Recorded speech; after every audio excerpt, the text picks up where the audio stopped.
میری گفتگو کا جو اس وقت عنوان معین ہے اور جو اس وقت آپ کے سامنے لکھا ہوا بھی ہے، فلسفہ دین میں نماز کی اہمیت۔ اس میں سب سے پہلے تو میں توجہ دلاؤں گا کہ لفظ فلسفہ اصلاً عربی کا ہے اور نہ ہی یہ قرآن حکیم کی اصطلاح ہے۔ یہ لفظ بھی اپنی اصل کے اعتبار سے یونانی ہے۔ فلسفی اگرچہ فلسفی عربی میں اب استعمال ہوتا ہے اور فلاسفہ اس کی جمع بھی ہوتی ہے، لیکن واقعتاً یہ عربی زبان کا لفظ نہیں ہے۔ اسی کی ایک مثال اور ہے تصوف، وہ بھی بظاہر تفاعل کے وزن پر خالص صیغہ معلوم ہوتا ہے عربی زبان کا، لیکن یہ بھی تھیوسوفی، یہ بھی در حقیقت یونانی الاصل لفظ ہے جس کی تعریب کی گئی ہے، اسے معرب بنا کر عربی کا جامہ پہنا دیا گیا ہے۔ فلسفے سے ہم جس علم یا جس شعبہ علم کو مراد لیتے ہیں، قرآن حکیم کی اصطلاح میں اس کے لیے لفظ حکمت ہے۔ اس کا مادہ ہا کاف میم، اور اس کا بنیادی مفہوم وہی ہے کہ جو اس سے جو ایک مشتق لفظ ہے استحکام، کسی شے کا مضبوط ہو جانا، پختہ ہو جانا، قوی ہو جانا، ایسی صلاحیت حاصل کر لینا کہ وہ اپنی حفاظت کر سکے، اپنے خلاف کسی بھی اقدام پر اپنا دفاع کر سکے۔ یہ ہا کاف میم کے مادے کا اصل مفہوم ہے۔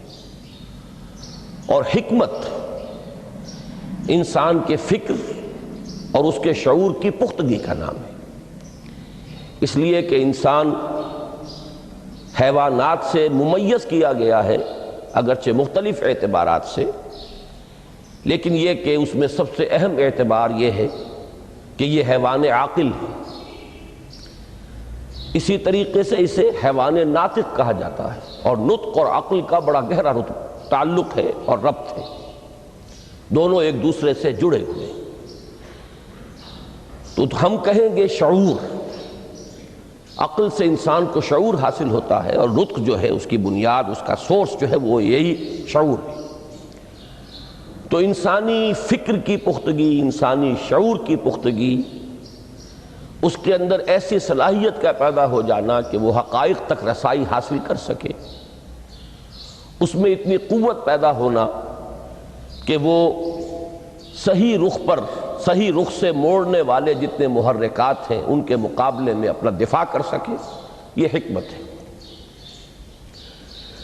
لہذا فلسفہ دین کی بجائے اب آپ اپنے ذہن میں حکمت دین کا لفظ رکھیں، اور اب غور کیجئے کہ حکمت دین میں صلاۃ کے مقام کو سمجھنے کے لیے ہمیں یہاں سے ابتدا کرنی چاہیے کہ حکمت دین کا سب سے بنیادی مسئلہ کون سا ہے۔ حکمت دین کا سب سے اہم، سب سے بنیادی، اولین مسئلہ معرفت خداوندی ہے۔ انسان اپنے رب کو پہچانے اور رب کو پہچان کر اپنے فطری جذبہ تشکر کو اس کی ذات سے وابستہ کر دے۔ یہ فطری جذبہ تشکر بھی آپ سمجھ لیجئے کہ یہ بھی نہ صرف انسان بلکہ حیوانات کا بھی خاصہ ہے کہ اگر ان کے ساتھ کوئی بھلائی کی جائے تو ایک خاص رد عمل ان کی طبیعت میں پیدا ہوتا ہے، جسے ہم جذبہ شکر یا جذبہ تشکر سے تعبیر کر سکتے ہیں۔ حیوان کے پاس اگرچہ وہ زبان نہیں ہے کہ جس میں وہ اپنے اس جذبے کو الفاظ کا جامہ پہنا کر اپنے محسن کی خدمت میں پیش کر سکے، لیکن یہ کہ اگر کبھی کسی بھوکے پیاسے حیوان کو آپ نے کوئی غذا فراہم کی ہو یا پانی پلایا ہو، اور پھر اگر آپ اس کی آنکھوں میں دیکھیں گے تو وہ جذبہ تشکر وہاں سے ابلتا ہوا محسوس ہوگا۔ یہ گویا کہ فطرت کا تقاضا ہے. حیوانات سے بلندتر سطح پر انسان ہے تو فطرت انسانی کا بڑا اساسی اور بنیادی تقاضا ہے کہ وہ اپنے محسن کا شکر ادا کرے. جس نے بھی اس کے ساتھ کوئی بھلائی کی ہو، خیر کیا ہو، اس کی کوئی احتیاج پوری کی ہو، اس کی کوئی ضرورت پوری کی ہو، اس کا وہ شکر بجانا ہے. تو یہ فطری جذبہ تشکر جب تک عقل انسانی اپنے اصل محسن اور مربی کو نہیں پہچانتی تو یا تو یہ منتشر رہتا ہے یا بھٹکتا رہتا ہے. چنانچہ شرک کی جو ساری تاریخ ہے اس کا تجزیہ کریں گے تو بات یہی نظر آئے گی کہ اس جذبہ تشکر نے اپنے علم کی کوتاہی کی وجہ سے، اپنے فہم کی کوتاہی کی وجہ سے مختلف اشیاء کے ساتھ یا مظاہر قدرت کے ساتھ اپنے آپ کو منسلک کر لیا. مثلاً یہ کہ یہ بات غلط نہیں ہے کہ ہماری دنیا کا یہ سارا نظام جو ہے اس میں سورج کی حرارت کو بہت بڑا دخل حاصل ہے. ساری انرجی جو ہمارے پاس ہے اس کی سورس تو اصل میں وہ سولر انرجی ہے. لکڑی بھی آپ جلا کر اگر آگ کے ذریعے سے حرارت حاصل کرتے ہیں تو وہ بھی در حقیقت سورج ہی کی وہ حرارت تھی کہ جو اس لکڑی میں جذب ہوئی ہے اور اس نے وہ صورت اختیار کی. فصلوں کو سورج پکاتا ہے، اس کی حرارت جو ہے وہی ان کے پکنے کا ذریعہ بنتی ہے. لہذا انسان نے یہ سمجھا کہ ہمارا سب سے بڑا محسن یہ ہے، لہذا اس کے آگے ہاتھ جوڑ دیے، اس کو سجدہ کیا، اسے معبود بنا لیا. اسی پر آپ قیاس کرتے چلے جائیے. جس جس چیز کے بارے میں احساس ہوا کہ اس کے ساتھ ہماری کوئی بھلائی وابستہ ہے، یہ ہمارے لیے کسی خیر کا ذریعہ ہے، اس کے سامنے انسان جھک گیا اور اس کے اظہار تشکر کے لیے اس نے مراسم عبودیت ایجاد کر لی. تو عقل انسانی کی اصل معراج یہ ہے کہ وہ اپنے اصل مربی کو پہچانے، اپنے اصل رب کی معرفت حاصل ہو جائے کہ یہ تمام مظاہر فطرت، مظاہر قدرت، اگرچہ یہ سب ہیں اس دنیا میں، اس کے نظام کو مختلف پہلوؤں سے ان کے ساتھ وابستہ کیا گیا ہے، لیکن یہ سب خود کسی اور کی ربوبیت کے مظہر ہے. کوئی اور ہے جو ان سب کا خالق ہے، کوئی اور ہے کہ جس نے ان کے لیے یہ سارا نظام بنایا ہے. تو ایک ہی چھلانگ میں انسان پھر وہاں پہنچتا ہے اور اپنے اصل رب اور مربی کو پہچان کر اب اپنے پورے جذبہ تشکر کو اس کی ذات کے ساتھ منسلک کر دیتا ہے. یہ میں نے خلاصہ عرض کیا آپ کے سامنے سورہ لقمان کے دوسرے رکوع کی اس پہلی آیت کا، جس میں اللہ تعالیٰ نے حضرت لقمان کے حوالے سے حکمت اور حکمت کا جو منطقی اور لازمی نتیجہ ہے دونوں چیزوں کو بیان کر دیا. وَلَقَدْ آتَيْنَا لُقْمَانَ الْحِكْمَةَ أَنِ اشْكُرْ لِلَّهِ، ہم نے لقمان کو حکمت عطا کی کہ کر شکر اللہ کا. فطرت سلیمہ کا تقاضا شکر، محسن کے لیے، مربی کے لیے، اور عقل کی معراج اپنے اصل محسن اور مربی کو پہچان لینا، اسی کا نام حکمت ہے. حکمت عقل صحیح اور فطرت سلیمہ کے امتزاج سے وجود میں آتی ہے، جس کا نتیجہ شکر رب ہے یا معرفت رب. تو یوں سمجھئے کہ حکمت دین کا اساسی مسئلہ یہ، باقی سارے مسائل اب یہیں سے آگے چلیں گے. اس کے لیے یہ بات اگر آپ نے منتخب نصاب کے وہ اسباق پڑھ لیے ہوں تو یہ چیزیں سامنے آ چکی ہوں گی کہ اس کے لیے قرآن کا اسلوب یہ ہے کہ آیات کے حوالے سے انسان کے اندر معرفت رب کو جگایا جاتا ہے. میں نے جگانے کا لفظ استعمال کیا ہے کہ قرآن کی حکمت یہ ہے کہ رب کی معرفت فطرت انسانی میں موجود ہے لیکن سوئی ہوئی ہے، ڈورمنٹ ہے، اسے جگانا ہے، اسے ایکٹیویٹ کرنا ہے. اس کے لیے آیات آفاقی، ان فی خلق السماوات والارض واختلاف اللیل والنہار والفلک التی تجری فی البحر بما ينفع الناس الی آخر الآیہ. اسی طرح آیات انفسی وفی انفسکم افلا تبصرون، سنریہم آیاتنا فی الآفاق وفی انفسہم حتی یتبین لہم انہ الحق۔ لیکن ان آیات آفاقیہ کی طرف بھی صحیح نقطۂ نظر سے متوجہ کرنے کے لیے اور انسان کے اندر کی اس سوئی ہوئی معرفت رب کو جگانے کے لیے سب سے زیادہ مؤثر آیات قرآنیہ ہیں۔ چونکہ یہ فطرت انسانی کے اندر کی ایک شے کو جگانے والی ہیں، یہی وجہ ہے کہ قرآن مجید اپنے آپ کو کہیں الذکر کہتا ہے، کہیں ذکرہ، کہیں تذکرہ۔ یہ تو یاد دہانی ہے، تمہارے اپنے اندر معرفت رب موجود تھی یا موجود ہے، لیکن یا تمہیں اس کا شعور نہ تھا، وہ تمہارے شعور کی سطح پر نہیں آئی تھی، یا یہ کہ آئی تھی لیکن پھر تم اسے بھول گئے ہو، ذہول کے پردے پڑ گئے۔ جیسا کہ علامہ اقبال نے کہا کہ کافر کی یہ پہچان کے آفاق میں گم ہے، تم پھر گم ہو گئے ہو، لہذا اس کو اجاگر کرنے کے لیے، تازہ کرنے کے لیے یہ آیات قرآنیہ ہیں۔ ان اندھیروں سے، گمشدگی کے اندھیروں سے نکالنے کے لیے، معرفت کی روشنی میں لانے کے لیے یہ آیات مبارکہ ہے۔ هو الذی ينزل على عبده آیات بینات لیخرجکم من الظلمات الی النور۔ اندھیروں سے نکال کر روشنی میں لانے کے لیے اللہ نے اپنے بندے پر صلی اللہ علیہ وسلم یہ آیات بینات نازل کی ہیں۔ لیکن اب اس سے اگلا قدم ہے، اور اصل میں وہ ہے جو میری گفتگو کا موضوع ہے اس وقت۔ اس کے لیے یہ تمہید ضروری تھی کہ حکمت قرآن کا اور حکمت دین کا اولین، اہم ترین، سب سے اساسی، سب سے بنیادی مسئلہ ہے معرفت رب۔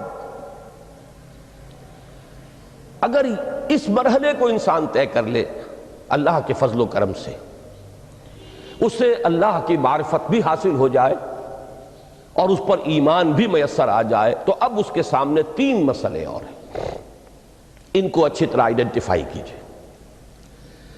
پہلا مسئلہ یہ ہے کہ اس کی فکر صحیح مزید پیش قدمی کرے، آگے بڑھے۔ یہ تو اس کا سٹارٹنگ پوائنٹ تھا، رب کو پہچان لینا۔ ابھی تو اس سے آگے بڑھ کر اس فکر صحیح کو، بڑی بلندیوں کو چھونا ہے۔ جیسے کہ کلمہ طیبہ کی تمثیل بیان کی گئی قرآن مجید میں، کَشَجَرَةٍ طَیِّبَةٍ أَصْلُهَا ثَابِتٌ وَفَرْعُهَا فِي السَّمَاءِ۔ تو فکر انسانی کے لیے وہ اصل ثابت، جمی ہوئی جڑ جو ہے وہ تو ہے معرفت رب، لیکن اب یہ فکر ترقی کرے گی، یہ نشو و نما پائے گی، یہ آگے بڑھے گی، اس کی شاخیں یہ آسمانوں سے بات کریں گی، آسمانوں کی بلندیوں کو چھوئیں گی۔ تو سب سے پہلا مسئلہ ہے فکر صحیح کی مزید پیش رفت، پیش قدمی۔ دوسرا مسئلہ انسان کا بہت بنیادی، عمل کی درستی، صحیح عمل۔ انسان اپنے نفس امارہ سے مغلوب ہو کر یا جذبات کی رو میں بہہ کر یا ماحول کے اثرات سے مرعوب ہو کر وہ کسی غلط رخ پر نہ پڑ جائے، تو اس کے عمل کو درست رکھنے کے لیے کوئی اسے سہارا درکار ہے۔ اور تیسری ضرورت اس کی، یہ میرے نزدیک اس دور میں سب سے زیادہ نگاہوں سے اوجھل ہو چکی ہے، یہاں تک کہ ہمارے بہت سے دینی حلقے بھی، خاص طور پر جو ریلیجس ایکٹیوسٹ شمار ہوتے ہیں، جو دین کی احیائی جد و جہد میں مصروف نظر آتے ہیں، تجدید دین، احیاء دین، غلبہ دین، اقامت دین، ان کی بھی ایک بہت بڑی محرومی ہے کہ وہ ایک تیسرے گوشے کو تقریباً نظر انداز کر رہے ہیں، اور وہ ہے روحانی ترقی۔ اس لیے کہ انسان کی اصل عظمت کی بنیاد تو وہ روح ہے جو اس میں پھونکی گئی، وَنَفَخْتُ فِيهِ مِن رُوحِي، جس کا تعلق ذات باری تعالیٰ کے ساتھ ہے۔ کم سے کم یہ تو ہر شخص مانے گا، کوئی بڑے سے بڑا ریشنلسٹ اور روحانیت کا منکر شخص وہ بھی یہ تو ماننے پر مجبور ہے کہ اللہ تعالیٰ نے اس کی جو نسبت اپنی طرف فرمائی ہے، روحی، اس میں در حقیقت انسانی روح کی عظمت اور اس کی شرافت، اس کی بلندی اور اس کی بزرگی کی طرف اشارہ ہے۔ بہرحال اس کی ترقی، فکر صحیح کی ترقی، نمبر 2 عمل کی درستی، اس میں افراط و تفریط نہ ہو، اس میں انسان نفس امارہ سے مغلوب ہو کر یا جذبات کی رو میں بہہ کر یا ماحول کے اثرات سے متاثر ہو کر کوئی غلط اور غیر متوازن راستہ اختیار نہ کر لے۔ اور نمبر 3 روحانی ترقی۔ اب ان میں سے پہلی چیز کو لیجئے، فکر صحیح کے مزید ارتقاء اور اس کی مزید پیش قدمی کے لیے قرآن حکیم نے بھی سورہ آل عمران کے آخری رکوع میں ذکر کو سب سے پہلے اور سب سے اہم عامل کی حیثیت سے شمار کیا ہے۔ چنانچہ اس کی پہلی آیت جو ہے سورہ آل عمران کے آخری رکوع کی، اس میں تو وہی مضمون جو میں بیان کر چکا وہ آیا ہے، ان فی خلق السماوات والارض واختلاف اللیل والنہار لآیات لأولی الالباب۔ یقیناً آسمان اور زمین کی تخلیق میں اور دن اور رات کے الٹ پھیر میں نشانیاں ہیں ہوش مندوں کے لیے۔ ان کے ذریعے سے انسانی شعور کے اندر وہ معرفت رب اجاگر ہوگی۔ وہ پہلا مرحلہ اس نے طے کر لیا، وہ ڈورمنٹ معرفت اب ایکٹیویٹ ہو گئی۔ اب مزید فکر کا مرحلہ ہے جو اگلی آیت میں آیا ہے، الذین یذکرون اللہ قیاما وقعودا وعلی جنوبہم ویتفکرون فی خلق السماوات والارض ربنا ما خلقت ھذا باطلا سبحانک فقنا عذاب النار۔ یعنی تفکر جو ہے ویتفکرون فی خلق السماوات والارض، وہ تفکر کرتے ہیں، غور و فکر کرتے ہیں آسمان اور زمین کی تخلیق میں، لیکن اس تفکر کے ساتھ لازماً ذکر اور ذکر مدام، ذکر بھی وہ کہ جو مستقل ہو، ہر حالت میں ہو۔ الذین یذکرون اللہ قیاما وقعودا وعلی جنوبہم، وہ لوگ کہ جو اللہ کو یاد رکھتے ہیں، اللہ کا ذکر کرتے ہیں، کھڑے ہوئے بھی، بیٹھے ہوئے بھی، اور اپنے پہلوؤں کے بل یعنی لیٹے ہوئے بھی۔ اب ان تین کے سوا تو کوئی پوزیشن انسان کی نہیں ہے، اسی کا نام ہے دوام ذکر۔ اور اس کے ساتھ اگر وہ تفکر کرتے ہیں تو ان کا فکر اگلی منزل تک پہنچتا ہے۔ میں اس پر زیادہ بحث اس وقت نہیں کروں گا، اس وقت میں نے چونکہ وہ 3 باتیں بیان کی تھی، میں درجہ بدرجہ چاہتا ہوں کہ آگے بڑھوں اور ایک حد سے زیادہ کسی بھی مسئلے میں تجاوز نہ کریں۔ یہ جو بات سورہ آل عمران کی آخری رکوع کی اس دوسری آیت میں آئی ہے، اسی کو مولانا روم نے بیان کیا ہے بہت ہی سادہ لیکن بڑے پرمغز شعر میں، این قدر گفتیم باقی فکر کن، فکر اگر جامد بوت رو ذکر کن۔ اس قدر تو ہم نے تمہیں بتا دیا، سمجھا دیا، یہ بات تو آ گئی تمہارے عقل میں، اب جاؤ خود غور کرو، مزید آگے پیش قدمی کرو۔ این قدر گفتیم باقی فکر کن، فکر اگر جامد بوت رو ذکر کن۔ فکر میں جمود آ جائے، فکر سست پڑ جائے تو جاؤ پھر ذکر کرو۔ تو یہ ذکر اور فکر گویا کہ گاڑی کے 2 پہیے ہیں کہ جن سے فکر انسانی صحیح رخ پر آگے بڑھے گا۔ اگر یہ ذکر ساتھ نہیں رہے گا تو فکر انسانی کج ہو جائے، تاثریا میرو دیوار کج۔ پھر وہ فکر جو ہے وہ بلندی کو کتنے ہی پہنچ جائے لیکن وہ ٹیڑھی بلندی ہوگی، وہ صراط مستقیم پر پیش قدمی کرنے والا فکر نہیں ہوگا۔ اسی کو علامہ اقبال نے اپنے 2 اشعار میں، کیونکہ انہوں نے مولانا روم کو اپنا پیر بھی تسلیم کیا ہے، مرشد رومی، تو یہ فکر جو ہے، یہ خیال جو مولانا روم نے پیش کیا، اسی کو علامہ اقبال نے 2 اشعار میں میں سمجھتا ہوں کہ مزید شکوہ کے ساتھ، مزید خوبصورت اور حسین انداز میں پیش کیا ہے۔ جز بقرآن زے غمی روباہی است، فقر قرآن اصل شاہنشاہی است۔ قرآن کے بغیر اگر کوئی شعر بھی ہو تو وہ بھی اصل میں لومڑی ہے، اس کی کوئی حقیقت نہیں ہے، اس لیے کہ اصل شاہنشاہی جو ہے وہ تو فقر قرآن ہے۔ اب فقر قرآن کیا ہے؟ فقر قرآن اگر آپ لکھا ہوا دیکھیں گے اس کو تو اس کے آگے یہاں اب سوالیہ نشان آ جائے گا۔ فقر قرآن یعنی سوچو فقر قرآن کیا ہے، اور جواب ہے اختلاط ذکر و فکر۔ فقر قرآن امتزاج سے وجود میں آتا ہے کہ اس میں ذکر بھی ہو فکر بھی ہو، اور فکر را کامل نہ دیدم جز بے ذکر، میں نے فکر کو کبھی بھی اپنی منزل مقصود تک پہنچتا ہوا نہیں پایا جب تک کہ اس کے ساتھ ذکر نہ ہو۔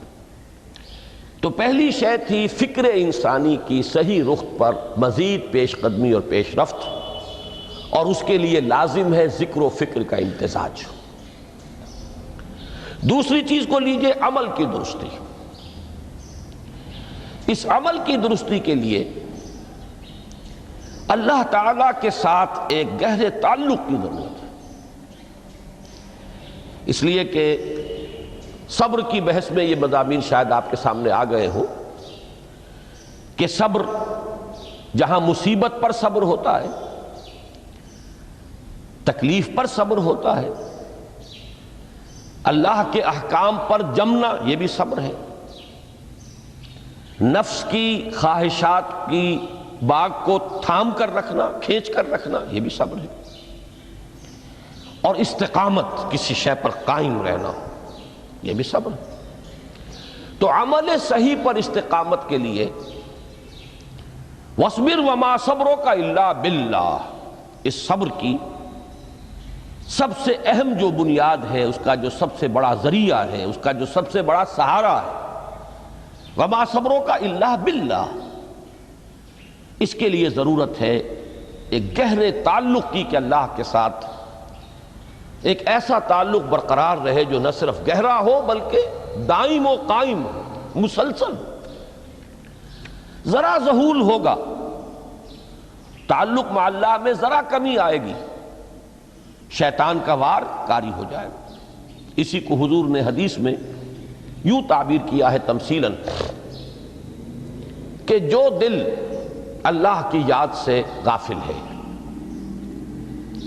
اس پر، فارسی کا وہ مقولہ بھی ہے کہ خانہ خالی را دیو می گیرت، گھر خالی رہے تو جنات اس پر دیو جو ہے آ کر قبضہ جما لیتے ہیں۔ تو خانہ قلب جو ہے اگر یاد خدا بندی سے خالی ہو گیا تو شیطان ابلیس لعین اپنی تھوتنی ٹکا دیتا ہے۔ یہ لفظ آتا ہے سور کے منہ کے لیے تھوتنی، جس طرح اس کا نکلا ہوا سا منہ ہوتا ہے آگے، تو یہ لفظ استعمال کیا گیا کہ وہ اپنی تھوتنی انسان کے دل پر جما کر اور پھوکے مارنی شروع کر دیتا ہے۔ تو شیطان کو موقع ہی تب ملتا ہے جب انسان کے تعلق مع اللہ کے اندر کمی ہو، وہ خانہ بالکل خالی ہو گیا ہو یا اتنا ضعیف ہو گیا ہو کہ کل عدم ہو جائے، گویا کہ نہیں۔ تیسری چیز کی طرف آئیے، روحانی ترقی۔ روحانی ترقی کے لیے میں ایک اصطلاح آپ کے سامنے لا رہا ہوں، اس سے مراد کیا ہے؟ روحانی ترقی کے لیے ہماری دینی اصطلاح ہے تقرب الی اللہ، اللہ سے قریب تر ہوتے چلے جانا۔ اس پر میرا ایک کتابچہ بھی ہے، تقرب الی اللہ کے دو مدارج، دو درجے، جو در حقیقت ایک حدیث نبوی علیہ الصلوۃ والسلام ہی پر مبنی ہے کہ حضور نے ایک درجہ قرار دیا ہے تقرب بالفرائض، فرائض کے ذریعے سے انسان اللہ کا قرب حاصل کرے۔ ایک ہے تقرب بالنوافل، نوافل کے ذریعے سے اللہ کا قرب حاصل کرے۔ ان میں کیا نسبت و تناسب ہے، اہمیت کے اعتبار سے کون بڑھ کر ہے، بلندی کے اعتبار سے کون بڑھ کر ہے، یہ تمام مسائل میں نے اپنی اس تقریر میں بیان کیے تھے جو اس کتابچے میں شائع ہوئی ہے۔ اس وقت میں اس کی تفصیل میں نہیں جا رہا، صرف یہ تذکرہ اس لیے کر رہا ہوں کہ جن کو بھی خواہش ہو جائے وہ اس کا مطالعہ کرے۔ ہماری اس وقت کی گفتگو سے وہ کتابچہ اس جگہ پر منسلک ہوگا۔ تو تقرب الی اللہ، یہ تقرب کوئی فزیکل فنومینن نہیں ہے، جسمانی یا مادی مسئلہ نہیں ہے۔ اللہ سے قرب یہ نہیں ہے کہ کوئی کروڑوں میل کا فاصلہ ہے، اب ہمیں کوئی رسی پر چڑھنا ہے اوپر بڑی محنت اور مشقت سے۔ فصل تو ہے ہی نہیں، فاصلہ ہے ہی نہیں، بعد ہے ہی نہیں۔ نحن اقرب الیہ من حبل الورید، ہم تو انسان سے اس کی شہرگ سے بھی زیادہ قریب ہیں۔ ہوا معکم اینما کنتم، وہ تو تمہارے ساتھ ہی ہوتا ہے جہاں کہیں بھی تم ہو، بس صرف یہ کہ تمہاری توجہ نہیں ہوتی، تم اور چیزوں میں مشغول و مصروف رہتے ہو، تم ہماری طرف دھیان ہی نہیں دیتے، تم ہماری طرف متوجہ ہی نہیں ہوتے۔ ہم تو مائل بے کرم ہے، کوئی سائل ہی نہیں، راہ دکھلائیں کسے رہنو منزل ہی نہیں۔ انسان جب متوجہ ہو جاتا ہے اور بڑھتا ہے، آگے پیش قدمی کرتا ہے روحانی اعتبار سے، تو یہ ہے در حقیقت تقرب اللہ، اور اسی کو ہم کہیں گے روحانی ترقی۔ اب ان تین چیزوں کو اگر آپ نے ذہن میں جما لیا، پھر میری بات کی ترتیب اس کو ذہن میں قائم کیجئے۔ ہم چلے کہاں سے؟ کہ دین کے ساتھ اصل مناسبت فلسفے کی نہیں، حکمت کی۔ نمبر 2، حکمت قرآنی کا پہلا اور اہم ترین اور بنیادی مسئلہ معرفت رب کا حصول ہے۔ اس کا نتیجہ شکر خداوندی ہے، اس کا ذریعہ آیات آفاقی، آیات انفسی، اور سب سے بڑھ کر آیات قرآنیہ ہیں، جو الذکر ہے، جو تذکرہ ہے، جو ذکرہ ہے۔ لیکن اس پہلے مرحلے کو اگر کوئی انسان بفضل ہی تعالی، اللہ کے فضل و کرم سے طے کر لے، اب اس کے سامنے تین مسئلے ہیں۔ فکر کی مزید پیش رفت، مزید پیش قدمی صحیح رخ پر، اس کے لیے ذکر اور فکر دونوں کا امتزاج لازمی ہے۔ فقر قرآن اختلاط ذکر و فکر۔ الذین یذکرون اللہ قیاما وقعودا وعلی جنوبہم ویتفکرون فی خلق السماوات والارض۔ دوسری شے عمل کا درست رہنا، نہ افراط و تفریط ہو، عدم توازن ہو، نہ انسان نفس سے مغلوب ہو جائے، نہ انسان جذبات کی رو میں اندھا ہو جائے، نہ انسان ماحول سے مرعوب ہو کر متاثر ہو جائے، صحیح رخ پر اس کا عمل۔ نمبر 3، روحانی ترقی، جو اصل حاصل ہے، جو اصل مقصود ہے۔ نمبر 2 چیز کے لیے تعلق مع اللہ ضروری، نمبر 3 کے لیے تقرب الی اللہ ضروری۔ اب غور کیجئے، ان تینوں چیزوں کا بڑا گہرا تعلق ہے نماز کے ساتھ۔ ان تینوں کے لیے ستون کی حیثیت نماز کو ہے۔ لہذا ایمان کے بعد یا معرفت رب کے بعد حکمت دین کا اہم ترین مسئلہ نماز، صلاۃ۔ اس لیے کہ ایک طرف یہ انسان کو اللہ کے ساتھ ایک گہرے تعلق کا ذریعہ فراہم کرتی ہے۔ اپنے تمام مصروفیات میں سے، ان مشغولیتوں میں جن میں گم ہونے کا خدشہ ہوتا ہے، نکلو۔ 24 گھنٹے کے معمولات میں سے کم 5 مرتبہ تو لازماً نکلو، اور اپنے آپ کو ذرا، اپنے حواس کو بھی، اپنی باطنی کیفیات کو بھی ذرا تازہ کرو۔ اگر کوئی گندگی، نجاست، کسی طرح کی ناپاکی کا کوئی معاملہ ہے، طہارت حاصل کرو۔ طہارت سے تمہارے اندر روح کو بھی بالیدگی ہوگی، تمہارے حواس بھی تازہ ہوں گے، تم گویا کہ بحیثیت کل تمہاری ہستی چاق و چوبند ہو جائے گی۔ وہ کسل، وہ سستیاں، وہ جو ایک کثافتیں ہوتی ہیں، ان سب سے نجات حاصل کرو، اور اب اپنے رب کے حضور میں کھڑے ہو جاؤ، اس کے ساتھ اپنا عہد بھی تازہ کرو، اس کی اہم صفات کو بھی اپنے ذہن میں پھر مستحضر کرو۔ یہی وجہ ہے، دیکھیے میں نے جو آیات آپ کو شروع میں سنائی تھی، سورہ لقمان کی 2 آیتیں، پہلی آیت میں اس کا ترجمہ کر چکا، دوسری آیت وَلَقَدْ وَإِذْ قال لقمان لابنہ وهو یعظہ یا بنی لا تشرک باللہ ان الشرک لظلم عظیم۔ اس کے بعد درمیان میں کچھ مضمون آ کر پھر وہ آیہ مبارکہ آئی، یا بنی اقم الصلاۃ وامر بالمعروف وانہ عن المنکر واصبر علی ما اصابک۔ گویا کہ اہم ترین چیز، بنیادی ترین چیز، اللہ کو محض پہچان لینا کافی نہیں ہے، یاد رکھنا ضروری ہے۔ اللہ یاد رہے گا تو فکر صحیح آگے بڑھے گا، اللہ یاد رہے گا اور اس کے ساتھ ایک گہرا تعلق جو ہے برقرار رہے گا تو عمل درست رہے گا۔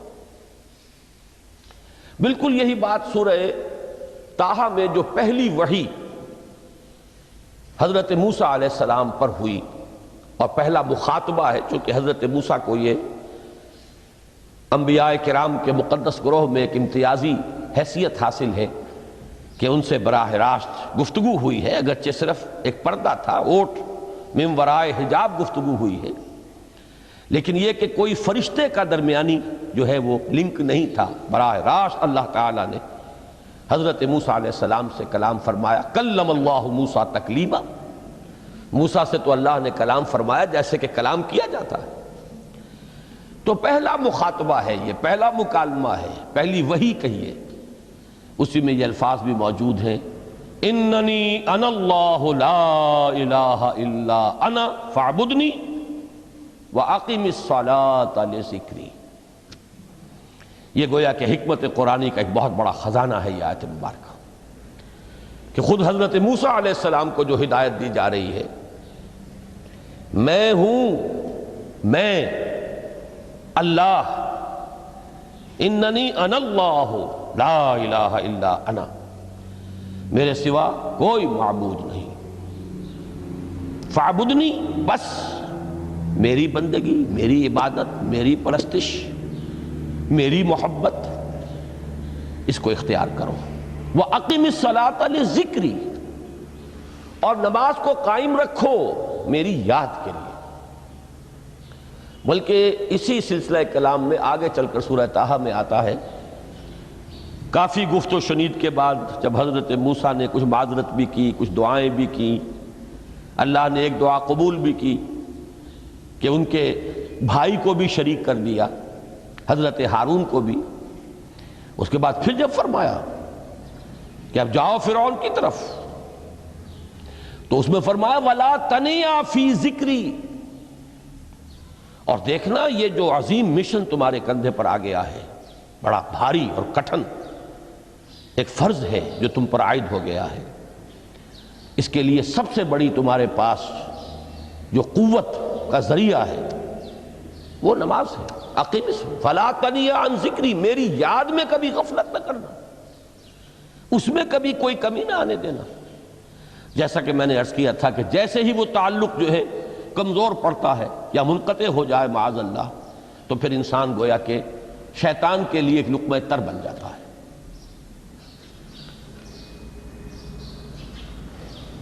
اب آپ غور کیجئے، تیسری شے تقرب الی اللہ، اس کے حوالے سے بھی جو فرائض اور نوافل کی بات ہے اس کو اس وقت ذہن سے نکال کر یہ سمجھیے کہ اس میں نماز کا کیا مقام ہے، اس لیے کہ نماز فرض بھی ہے، نماز نفل بھی ہے، وہ تو ان دونوں میں شریک ہو جائے گی۔ اب اس کو لفظ صلاۃ کے حوالے سے آپ ان دونوں چیزوں کو سمجھیے۔ صاد لام واو یا یہ چونکہ حروف علت ایک دوسرے سے بدلتے رہتے ہیں، یہ جو مادہ ہے اس کی جو خالص لغوی اصل ہے، جو خالص عربی زبان میں اس کا بنیادی مفہوم ہے، وہ آگ جلانا یا آگ تاپنا یا آگ سینکنا، حرارت حاصل کرنا۔ لہذا بار بار آتا ہے جہنم کے ذکر میں، اسلوہا، اب جلو اس میں، تاپو اس کو، یہ سینکے گی تمہیں۔ بلکہ تفتلون کا لفظ آیا ہے حضرت موسیٰ کے کلام میں، جب وہ گئے تھے کوہ طور پر، جب پہنچ گئے تو تھے آگ تک کی تلاش میں، لعلکم تفتلون، تو اپنے اہل خانہ سے یہی کہا تھا کہ مجھے کہیں وہ روشنی نظر آ رہی ہے، غالباً کوئی وہاں سے آگ مل سکے گی، ورنہ یہ کہ کوئی رہنمائی کو رستہ مجھے مل سکے گا، میں وہ آگ لے آؤں گا، کوئی چنگاری وہاں سے لے آؤں، لعلکم تصطلون، تاکہ تم، اب یہ اصطلاح در حقیقت باب افتعال ہے، اور یہ تے یہاں پر توئے کی شکل اختیار کر گئی، تا نے توبن کی صورت اختیار کی صاد کی وجہ سے۔ بہرحال اس کا سب سے بنیادی مفہوم جو ہے وہ ہے تاپنا، سکائی حاصل کرنا، حرارت۔ اس کے حوالے سے سمجھ لیجئے کہ سب سے بنیادی تعلق اس کا جو ہے وہ روح کے ساتھ ہے۔ روح میں محبت خداوندی کی آگ اگر ٹھنڈی پڑ گئی ہو، اگر محبت خداوندی کی حرارت میں کمی ہو رہی ہو، تو اس کو اثر نو، جس کو کہ میں آج سوچ رہا تھا تو ایک لفظ ذہن میں آیا کہ جیسے بیٹری اس کو ریچارج کیا جاتا ہے، اسی طریقے سے روح کے اندر محبت خداوندی کی اس حرارت کو اثر نو تازہ کرنا، یہ ہے در حقیقت نماز کا اصل مقصد۔ اس لیے کہ اس لفظ کا بنیادی مفہوم، اصل لغوی مفہوم تو یہ، اگرچہ اس کا سب سے زیادہ کثرت سے جو استعمال ہوتا ہے، اور لفظ صلاۃ جس سے در حقیقت جس تصور پر مبنی ہے وہ ہے اقدام، کسی کی طرف متوجہ ہونا اور پھر دعا۔ صلاۃ کا سب سے قریبی مفہوم لفظی جب بیان کیا جائے گا، اس سے مراد، اس کے معنی، تو دعا اس میں اہم ترین ہے۔ کسی کی طرف توجہ کرنا، مناجات کرنا، گفتگو کرنا، مخاطبہ، مکالمہ، دعا، یہ در حقیقت صلاۃ کا سب سے بڑا اصطلاحی مفہوم ہے۔ لیکن جو اس کا مادہ ہے، صاد لام واو یا صاد لام یا، اس کا اصل مفہوم جو ہے وہ تاپنا، حرارت حاصل کرنا۔ تو ان دونوں کے حوالے سے عرض کر رہا ہوں، وہ تاپنا اور حرارت حاصل کرنا وہ ہے روح کے اعتبار سے۔ وہ جو کہا اقبال نے کہ بجھی عشق کی آگ اندھیر ہے، مسلمان نہیں راہ کا ڈھیر۔ یہ عشق کی آگ جب بجھ جاتی ہے، در حقیقت یہی تو انسان کی روحانی موت ہے۔ جب یہ نہ رہے تو چاہے منطق میں بہت انسان ماہر ہو۔ مجھے اقبال کا ایک شعر یاد آیا، تقابل کرتے ہوئے ایک انسان محکوم اور ایک انسان حر، آزاد انسان، ان کی نفسیات میں جو بنیادی فرق علامہ اقبال نے مختلف مواقع پر بیان کیے ہیں۔ محکوم ہے بیگانہ اخلاص و مروت، ہر چند کے منطق کی دلیلوں میں ہے چالاک۔ تو منطق کی دلیلوں میں انسان چالاک ہو جائے اور وہ لغت ہائے حجازی کا وہ ایک خزانہ بن جائے، اسے تمام الفاظ کے معنی یاد ہوں، وہ بڑے مسائل فقہ کے اسے ازبر ہو، جزیات، بے انتہا جزیات جو ہیں وہ مستحضر ہوں، فلسفے کے بڑے بڑے مسئلے اس نے حل کر لیے ہوں، لیکن اگر روح میں وہ اللہ کی محبت کی آگ نہیں ہے، وہ تپش نہیں، بجھی عشق کی آگ اندھیر ہے، مسلمان نہیں راہ کا ڈھیر۔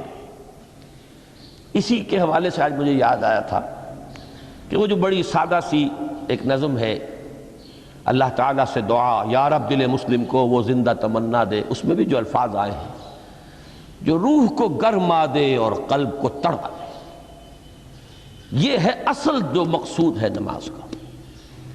اور یہی وہ چیز ہے جیسا کہ میں نے عرض کیا تھا کہ نگاہوں سے اوجھل، یہ پہلو سامنے ہے ہی نہیں، دوسرا پہلو سامنے ہے، اور وہ بھی میرے نزدیک بہت اہم ہے، بہت بنیادی ہے، اس میں کوئی شک نہیں، لیکن یہ ہے بلند ترین منزل کہ تقرب الی اللہ، اس کے لیے در حقیقت یہ کس لیے درکار ہے؟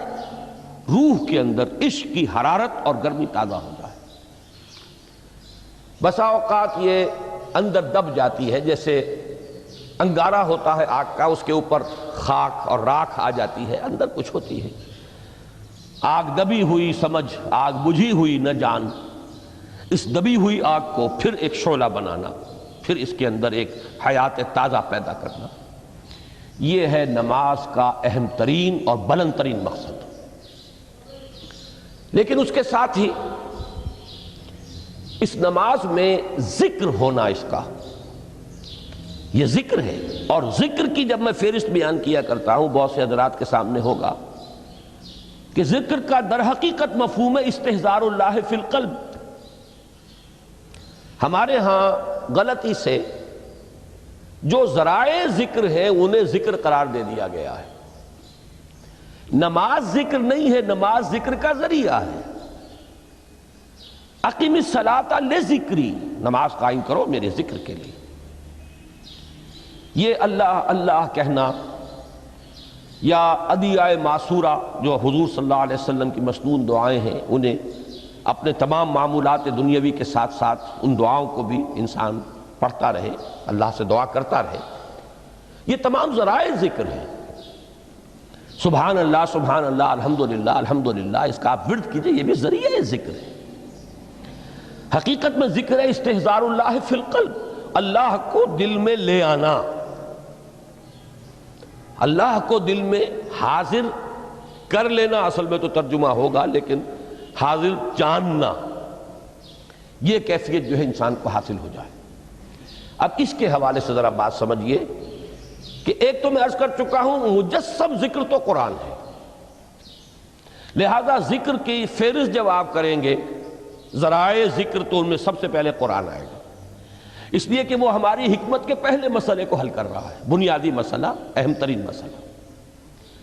دوسرے نمبر پر ذکر جو ہے، اب اس کے لیے کچھ اصطلاحات جو میرے مختلف دروس میں شاید آپ کے سامنے بعد میں آئیں یا پہلی آ چکی ہوں، ان کے حوالے سے میری بات سمجھیے۔ ایک ذکر غیابی ہے، تھرڈ پرسن میں، صیغہ غائب میں اللہ کی یاد کرنا، اللہ اکبر اللہ اکبر اللہ اکبر۔ ابھی اللہ اکبر جو ہے یہ جملہ اسمیہ خبریہ ہے، ایک حقیقت کی تکرار آپ کر رہے ہیں، اللہ سب سے بڑا ہے، اللہ سب سے بڑا ہے، سبحان اللہ سبحان اللہ سبحان اللہ۔ یہ در حقیقت ذکر غیابی ہے کہ آپ اس میں مخاطب نہیں ہیں اللہ سے۔ ایک ذکر خطابی کہیں یا ذکر حضوری کہیں، جس میں مکالمہ ہوتا ہے، جس میں گفتگو ہوتی ہے۔ تو نماز در حقیقت ذکر حضوری اور ذکر خطابی کی بلند ترین شکل ہے۔ اس لیے میں نے عرض کیا تھا کہ نماز کے لفظ یا صلاۃ کے لفظ، یہ اصطلاحی معنی جو اکثر و بیشتر کیے جاتے ہیں وہ ہے دعا، اور دعا میں ہوتا کیا ہے؟ مکالمہ ہے، مخاطب، اے اللہ، اے میرے رب، اے پروردگار۔ پھر یہ کہ اس میں اقدام اور کسی کی طرف متوجہ ہونا، یہی وجہ ہے کہ افتتاح صلاۃ، نماز کو شروع کرنے کے لیے ایک تو وہ الفاظ جو قرآن مجید میں آئے ہیں، انی وجہت وجہی للذی فطر السماوات والارض حنیفا وما انا من المشرکین، یہ ہے توجہ کا ارتکاز،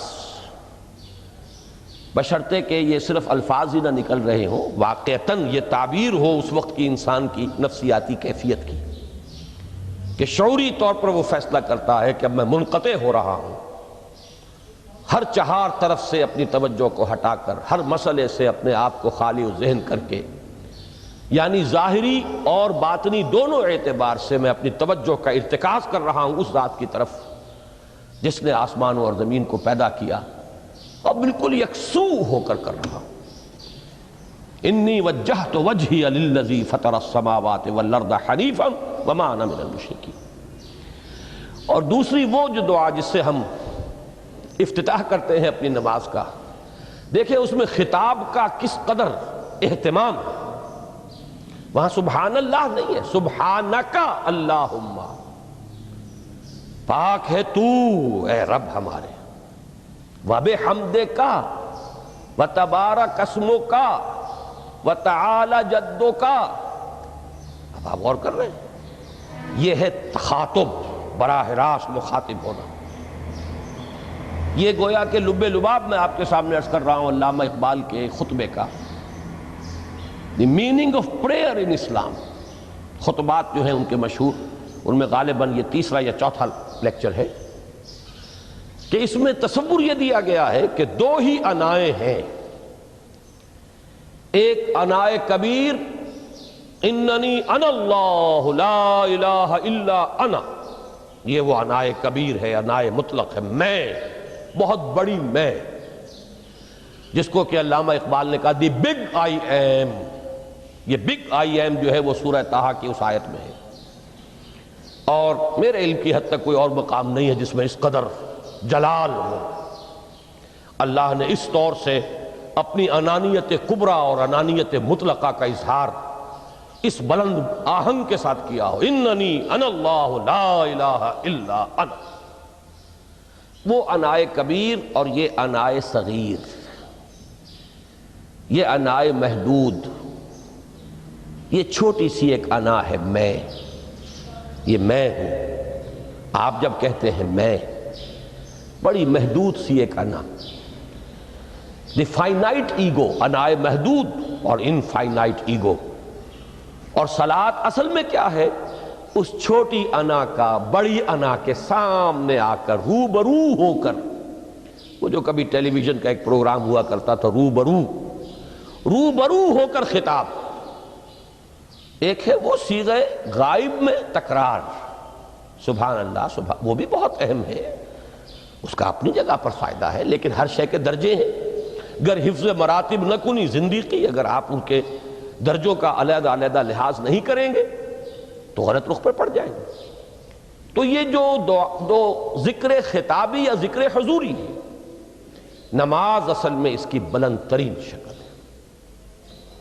یہی وجہ ہے کہ سبحانک اللہم وبحمدک وتبارک اسمک وتعالی جدک ولا الہ غیرک. اس کا کی جس قدر تکرار یہاں پر ہے، آپ نے غور کیا، اس میں خطاب ہے. یا پھر یہ کہ یہ کا کی اس طرح کی تکرار آپ کو دعائے قنوت میں ملے گی. اللہم انا نستعینک ونستغفرک ونؤمن بک ونتوکل علیک ونثنی علیک الخیر ونشکرک ولا نکفرک. اب یہ جو ہے یہ در حقیقت خطاب کا اندازہ ہے کہ براہ راست گفتگو ہو رہی ہے. تو سب سے پہلی بات تو یہ ہوئی کہ ذکر کی ایک شکل ہے ذکر غیابی، دوسری ذکر حضوری، اور ذکر حضوری یا ذکر خطابی کی بلند ترین منزل، بلند ترین اس کا ذریعہ نماز. اس کو ایک پہلو سے اور سمجھ لیجئے. سورہ فاتحہ جب پھر ہم پڑھتے ہیں، جسے الصلاۃ کہا گیا ہے، جو لب لباب ہے، خلاصہ ہے، اس میں پھر تدریجاً غیاب سے حضور کی طرف پیش قدمی ہوتی ہے. الحمدللہ رب العالمین الرحمن الرحیم مالک یوم الدین، یہ ذکر غیابی ہے، اس میں ابھی خطاب نہیں آیا. یہ وہی جملہ اسمیہ ہے، کل تعریف اس اللہ کے لیے ہے جو تمام جہانوں کا پروردگار ہے، مالک ہے، جو رحمان ہے، رحیم ہے، جزا و سزا کے دن کا مختار و مالک ہے. اب یہ غیاب سے حضور کی طرف، ایاک نعبد و ایاک نستعین اہدنا الصراط المستقیم، یہ ہے وہ. اب پہلے ایک معاہدہ ہے، ایک اقرار ہے، اعتراف ہے، وعدہ ہے، اور پھر دعا ہے، استدعا ہے. یہ ہے غیاب سے حضور کی طرف تدریجاً ارتقاء. یہی وجہ ہے، اب نوٹ کر لیجئے، وہ چھوٹی سی حدیث یہ بھولنی نہیں چاہیے، الصلاۃ معراج المومنین. اس لیے کہ مخاطبہ الہی براہ راست حضور کو جو حاصل ہوا وہ معراج میں ہوا. التحیات کا مکالمہ وہی ہوا. لہذا اس کو نوٹ کر لیجئے کہ باقی جو وحی ہوئی ہے حضرت جبرائیل کے ذریعے سے ہوئی ہے، یا کوئی الہام ہوا ہے، حضور کے قلب مبارک پر کوئی شے القاء کی گئی ہے، تو وہ دوسری نوعیت کی وحی ہے. وہ جو مخاطبہ حضرت موسیٰ علیہ السلام کو وہ اس دنیا ہی میں حاصل ہوا ہے، کوہ طور کی بلندیوں پر، یہی ان کی امتیازی شان ہے، کلم اللہ موسیٰ تکلیما. یہ براہ راست مخاطبہ جو ہے یہ حضور صلی اللہ علیہ وسلم کو معراج کی شب یہ آپ کو حاصل ہوا، اور حضور نے اسی لیے نماز کو معراج المومنین قرار دیا، اس لیے کہ اس میں وہی براہ راست مخاطبہ اور مکالمہ اور وہی گفتگو ہے جو ہو رہی ہے. اس کے ضمن میں وہ حدیث، اب اس وقت شاید میرا وقت ختم ہونے کے قریب ہو، لیکن وہ حدیث جو اس اعتبار سے حدیث قدسی ہے، اگرچہ بعد میں اس کے جو مزید تفصیل ہے وہ تو حضور صلی اللہ علیہ وسلم نے گویا کہ خود بیان کی ہے، لیکن مسلم شریف کی روایت ہے حضرت ابو ہریرہ رضی اللہ تعالی عنہ سے کہ حضور نے فرمایا یقول اللہ تعالی، اللہ یہ فرماتا ہے، اسی لیے اس کو حدیث قدسی کہیں گے، قسمت الصلاۃ بینی و بین عبدی نصفین، میں نے نماز کو اپنے اور اپنے بندے کے مابین آدھا آدھا تقسیم کر دیا ہے۔ اب یہاں تک تو جملہ ہے اللہ کا، یہ ہے حدیث قدسی۔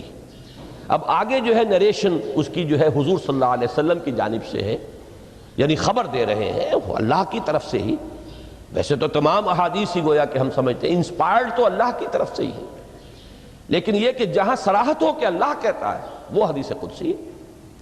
تو یقول اللہ تعالی قسمت الصلاۃ بینی و بین عبدی نصفین، یہاں تک تو حدیث قدسی ہے۔ اب دوسری عام حدیث ہے اذا قال العبد الحمد للہ رب العالمین یقول اللہ تعالی حمدنی عبدی، جب بندہ کہتا ہے الحمدللہ رب العالمین، پروردگار کہتا ہے میرے بندے نے میری حمد کی۔ جب بندہ کہتا ہے الرحمن الرحیم، پروردگار فرماتا ہے اثنا علی عبدی، میرے بندے نے میری ثنا کی، بڑی تعریف کی۔ جب بندہ کہتا ہے مالک یوم الدین، اللہ فرماتا ہے مجدنی عبدی، میرے بندے نے میری بڑی بزرگی بیان کی ہے، تمجید کی ہے۔ پھر جب بندہ کہتا ہے ایاک نعبد و ایاک نستعین، اللہ فرماتا ہے ھذا ما بینی و بین عبدی ولعبدی ما سأل، یہ ہے میرے اور میرے بندے کے درمیان۔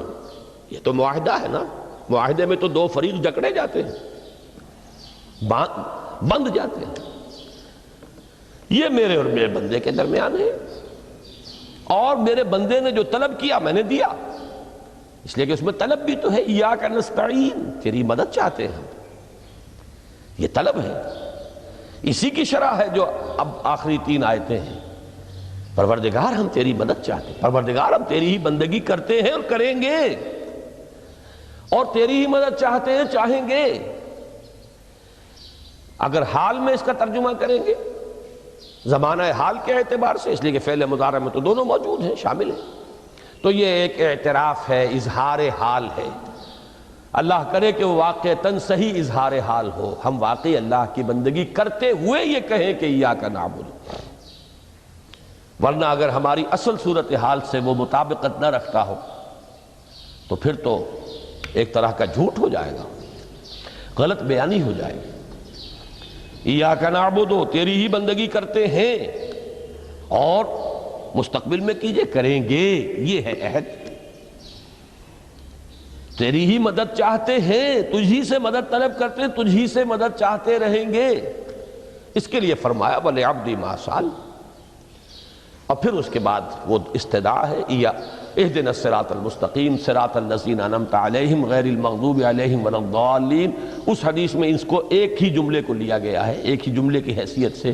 جب بندہ یہ کہتا ہے تو اللہ فرماتا ہے ھذا لعبدی ولعبدی ما سأل، یہ خالص میرے بندے کے لیے ہے، اس بندے نے ایک درخواست پیش کی ہے اور میں نے گرانٹ کی، وہ اپلیکیشن، وہ ریکویسٹ گرانٹڈ ہم نے دے دی، ولعبدی ما سأل۔ یہ ہے اس کی تاثیر کا عالم، بشرطے کے معاملہ وہ شعور کے ساتھ، بشرطے کے مطابقت ہو ظاہر اور باطن کی، بشرطے کے مطابقت ہو قول اور فعل کی، تو اس کا اتنا اونچا مقام ہے کہ ایک ایک جملہ ادھر ادا ہوا، ادھر اللہ کی طرف سے ریسپانس مل رہی ہے۔ افلاک سے آتا ہے نالوں کا جواب آخر، اٹھتے ہیں حجاب آخر، کرتے ہیں خطاب آخر، یہ خطاب ہے، مخاطبہ ہے، مکالمہ ہے، یہ ہے اصل نماز، اسی لیے اسی کو کہا گیا نماز۔ البتہ اب اس سے آگے بڑھیے، ذکر کی ایک اور شکل بھی ہے، اور وہ ذکر عملی ہے۔ ایک تو ہم نے کہا اللہ اکبر، اللہ بہت بڑا ہے، سب سے بڑا ہے، یہ جیسا کہ میں نے عرض کیا ایک اعتبار سے تو ذکر غیابی ہو گیا، دوسرے یہ کہ یہ ایک فکری لسانی ذکر ہے، ہم نے کہہ دیا۔ ایک ہے اسی کے ساتھ ایک عملی ڈیمانسٹریشن، جب یہ کہتا ہوا انسان سیدھا سجدے میں گرتا ہے تو در حقیقت یہ اس اللہ اکبر کی تعمیل ہو رہی ہے۔ لہذا نماز میں جہاں ذکر غیابی بھی ہے، سورہ فاتحہ کی پہلی 3 آیات، جہاں الذکر کا حصہ بھی ہے، کچھ نہ کچھ قرآن آپ پڑھیں گے اس میں، پھر یہ کہ ذکر حضوری اور ذکر خطابی بھی ہے کہ آپ نے اللہ سے عہد و پیمان کیا، قول و قرار کیا، استدعا کی۔ اس کے ساتھ ہی ذکر عملی بھی ہے کہ جھکنا، اللہ کی تعظیم میں انسان جھکتا ہے۔ آپ اپنے کسی بزرگ سے جب ملاقات کرتے ہیں تو جھک کر سلام کرتے ہیں، تھوڑا سا جھکنا، زیادہ جھکنے کی تو اجازت نہیں ہے، لیکن یہ کہ تھوڑا سا خم آتا ہے، یہ بھی طبیعت کی بات ہے۔ میں سمجھتا ہوں فطرت میں جیسے شکر ہے ویسے ہی اس قدر تعظیم تو فطرت انسانی میں موجود ہے۔ آپ استاد کے سامنے آئیں گے، تھوڑا سا خم کھائیں گے، آپ اپنے کسی بڑے بزرگ رشتہ دار کے سے ملیں گے تو تھوڑا سا خم لا محالہ ہو جائے۔ یہ در حقیقت اس آپ کے فکر کی ایک عملی تعبیر، اس کا عملی مظہر ہے کہ آپ نے اس ہستی کی تعظیم کی ہے، اس کی عظمت کا اقرار اور اعتراف کیا ہے۔ یہی تعظیم ہے اللہ تعالیٰ کی کہ جس میں پہلا درجہ ہے رکوع، جھکے آپ، اللہ اکبر کہہ کر جھکے، اور اس کے بعد پھر اس کا جو آخری درجہ ہو سکتا ہے وہ سجدہ ہے، جس میں کہ انسان نے جب اپنی پیشانی زمین پر ٹکا دی تو گویا کہ اس نے اپنی انانیت سے، اگر یہ شعور کے ساتھ ہوا ہو تب میں بات کہہ رہا ہوں، تو گویا کہ اس نے اپنی انانیت سے کامل دستبرداری اختیار کر کے اور اپنے آپ کو اپنے رب کے قدموں میں ڈال دیا۔ یہی وجہ ہے کہ حضور نے اس کو تعبیر فرمایا ہے کہ جب سجدہ کرو تو یوں محسوس کرو کہ تم نے اپنا سر اپنے رب کے قدموں میں رکھ دیا۔ یہ کیفیت ہونی چاہیے، اور چونکہ میں نے ابھی عرض کیا کہ یہ در حقیقت انسان کی انانیت، میں، میری مرضی، میری خواہش، میری پسند، میری عقل، میری منطق، میرا چوائس، میرا اختیار، یہ سب چیزیں ہی تو در حقیقت جو ہمارے اندر ایک مضمر ہے شیطنت، اس شیطنت کا مظہر یہی تو ہے۔ جب اس کو انسان اپنے ہاتھوں اپنے رب کے قدموں میں رکھ دیتا ہے تو در حقیقت اسی لیے اس کو تعبیر کیا گیا کہ اقرب ما یکون العبد الی ربہ فی السجود، بندہ اپنے رب سے قریب ترین جو ہوتا ہے وہ سجدے میں ہوتا ہے، بشرطے کہ وہ سجدہ واقعی سجدہ ہو۔ اس میں حقیقت یہ ہے کہ اقبال کا وہ شعر بڑی صحیح تعبیر ہے، وہ سجدہ روح زمین جس سے کانپ جاتی تھی، یہ ہے اصل میں تعبیر، اسی کو آج ترستے ہیں منبر و محراب۔